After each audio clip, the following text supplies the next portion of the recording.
الحمدللہ رب العالمین والصلاة والسلام علی سید المرسلین اما بعد فاعوذ باللہ من الشیطان الرجیم بسم اللہ الرحمن الرحیم۔ روحانی وظائف کے پیارے پیارے اور معزز ترین ناظرین کو السلام علیکم۔ اس دنیا میں ہر کوئی پریشانیوں مصیبتوں میں گھرا ہے اور ایسی آفات میں گھرا ہے کہ جہاں سے نکلنا بھی ناممکن ہے۔ قرض ہے تو بڑھتا جا رہا ہے، بیماریاں ہیں تو ختم ہونے کا نام نہیں لے رہی، اور مصیبت پریشانی ہے کہ بڑھتی ہی جا رہی ہے۔ گھر میں لڑائی جھگڑے، ناچاکیاں، گھریلو پریشانیاں، اولاد کی طرف سے نافرمانیاں کم ہونے کی بجائے بڑھتی جا رہی ہیں۔ رشتہ دار بدسلوکی کرتے ہیں اور کہیں سے بھی کوئی خوشی کی خبر نہیں ہے۔ تو آج روحانی وظائف چینل آپ کے لیے ایک ایسا خاص عمل لے کر حاضر ہوا ہے کہ جس عمل کے کرنے سے آپ کی یہ تمام پریشانیاں ختم ہو جائیں گی۔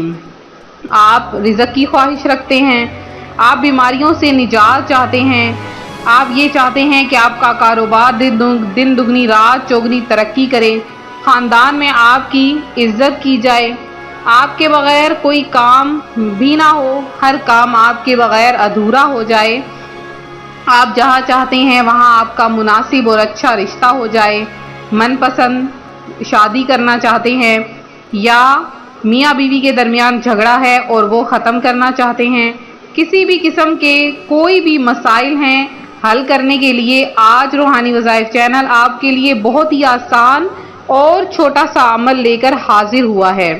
یہ ایسے خفیہ کلمات ہیں کہ ان کلمات کی برکت سے اللہ پاک آپ کو بہت کچھ عطا کر دے گا۔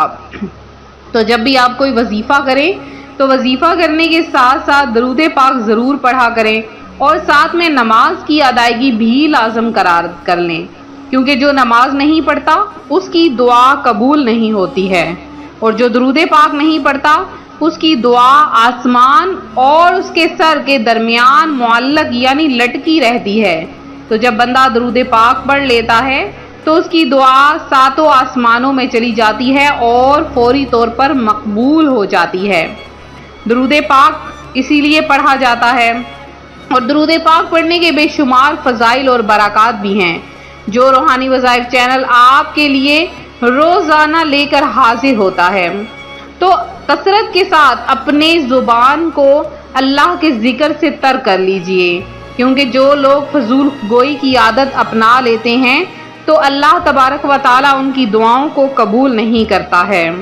حضرت سیدنا امام محمد بن محمد غزالی رحمۃ اللہ علیہ 4 وجوہات کی بنا پر فضول باتوں کے نقصان بیان کرتے ہیں کہ فضول باتیں کرامن کاتبین یعنی اعمال لکھنے والے فرشتوں کو لکھنی پڑتی ہیں، لہذا آدمی کو چاہیے کہ ان سے شرم کرے اور انہیں فضول باتیں لکھنے کی تکلیف نہ دے۔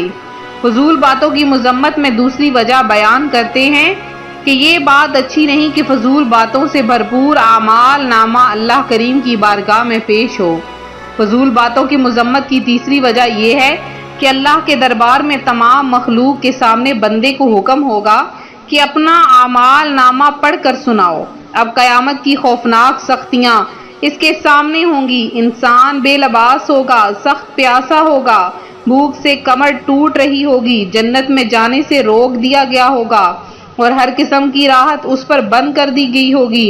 غور کیجئے ایسے تکلیف دہ لمحات میں فضول باتوں سے بھرپور اعمال نامہ پڑھ کر سنانا کس قدر پریشان کن ہوگا۔ لہٰذا قیامت کے دن فضول باتوں پر ملامت کی جائے گی اور شرمندہ کیا جائے گا، ہمارے پاس اس کا کوئی جواب نہ ہوگا اور اللہ پاک کے سامنے شرم و ندامت سے سر جھک جائے گا۔ میری زبان تر رہے ذکر و درود سے، بے جا ہنسوں کبھی نہ کروں گفتگو فضول۔ تو روحانی وظائف کے پیارے پیارے اور معزز ترین ناظرین، ابھی سے عہد کیجئے کہ ہم اپنی زبان کی حفاظت کا ذہن بنائیں گے، فضول گفتگو سے بچیں گے، بلکہ جب بھی کوئی اگر آپ سے گفتگو کر رہا ہے تو آپ کثرت کے ساتھ درود پاک پڑھنا یا اللہ کا ذکر کرنا شروع کر دیں۔ جو روحانی وظائف چینل آپ کے لیے خاص عمل لایا ہے وہ بھی ایسا ہی عمل ہے کہ جس عمل کی برکت سے اللہ پاک آپ کو راتوں رات اتنا امیر کبیر بنا دے گا، آپ کی ہر خواہش ایسے پوری کر دے گا کہ آپ جو بات منہ سے نکالیں گے فوری طور پر عرش الہی پہ وہ الفاظ سنے جائیں گے۔ بہت ہی پیارے کلمات ہیں، اور یہ کلمات کوئی عام کلمات نہیں ہیں کہ سنے نہ جائیں۔ اللہ پاک فوری طور پر آپ کی دعا کو قبول کر لے گا۔ اب اس وظیفے کا جو وقت ہے وہ کیا ہے، کس وقت میں آپ نے یہ عمل کرنا ہے وہ بھی سن لیجئے۔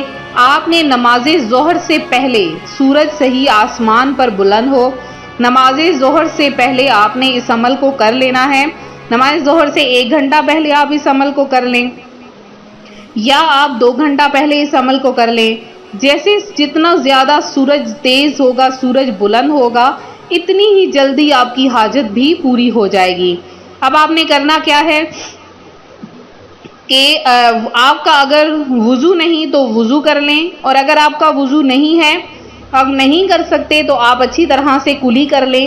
اب آپ ایسا کریں کہ 11 مرتبہ درود پاک پڑھیں۔ 11 مرتبہ درود پاک پڑھنے کے بعد آپ یہ کلمات پڑھیں: یا لطیفم بخلقہ، یا علیمم بخلقہ، یا خبیرم بخلقہ، الطف بی یا لطیف یا علیم یا خبیر۔ یہ ایسے کلمات ہیں کہ اگر اٹھتے بیٹھتے چلتے پھرتے باوضو اس کو پڑھتے رہیں تو اللہ پاک تمام پریشانیاں ختم کر دیتا ہے۔ قدم قدم پر جن کی ناکامیاں مقدر بن چکا ہے، آپ کی وہ ختم ہو جائیں گی۔ اگر اس وظیفے کو صبح و شام 3 تسبیح اور اٹھتے بیٹھتے انتہائی کثرت سے پڑھے تو حیرت انگیز تبدیلی رونما ہوگی۔ اور اگر اس کو نماز ظہر سے پہلے پڑھ لیا جائے ان کلمات کو صرف 15 مرتبہ، تو اللہ پاک اس عمل کی برکت سے جب آپ نماز ظہر ادا کرنے کے بعد دعا مانگیں گے تو اللہ پاک آپ کی وہ دعا فوری طور پر قبول کر لے گا۔ لیکن مانگنی صرف ایک دعا ہے، اگلے دعا کے لیے آپ کو اگلے ظہر میں آپ کو پھر سے یہی عمل دہرانا ہوگا۔ تو یہ تھا ہمارا آج کا عمل، ہمارا آج کا وظیفہ۔ اب آپ کے سامنے ایک چھوٹی سی گزارش ہے، اگر آپ لوگوں نے آن لائن قرآن پاک پڑھنا ہے تو ہمارے اس نمبر پر واٹس ایپ کیجئے، انشاءاللہ آپ کو تجوید کے ساتھ قرآن پاک پڑھایا جائے گا، اور ساتھ میں آپ کو مکمل طور پر تجوید کورس بھی کروایا جائے گا۔ اور اس کے علاوہ میرے جن بہن بھائیوں نے درود پاک پڑھا اور ساتھ میں دعا میں حصہ لیا ہے، ان میں ایک میری بہن ہے زینب بی علی عمران ہیں، اس کے علاوہ نوری مرزا ہیں، سمینہ بیگم ہیں، سفیان ہیں، فریدہ نثار ہیں، شیوا بانو ہیں، اور بی بی حاجرہ ہیں، اس کے علاوہ فریدہ بی بی ہیں، ہنا کوثر ہیں، علی سیفی ہیں، یاسمین بانو ہیں، نوید ہیں جنہوں نے دعا میں حصہ لیا، اس کے علاوہ سید نسرین ہیں، زمان امان ہیں، مہرو آغا ہیں، رضیہ مسز علی ہیں۔ اللہ پاک آپ کا درود پاک پڑھا ہوا قبول و منظور فرمائے۔ نصیر شمس ہیں، منظور خان ہیں، اور یاسمین خان ہیں، آسمہ خان ہیں، ضمیر ریشمہ ہیں، اذان راج ہیں، اور مزمل قریشی ہیں، رابعہ حسن ہیں، محمد اذہان ہیں، اور جنہوں نے بھی اس کے علاوہ درود پاک میں اور درود پاک پڑھا اور محافل میں حصہ لیا، اللہ پاک آپ سب کی تمام حاجتوں و مرادوں کو پورا کرے۔ ملتے ہیں اپنے اگلے وظیفے کے ساتھ، فی امان اللہ۔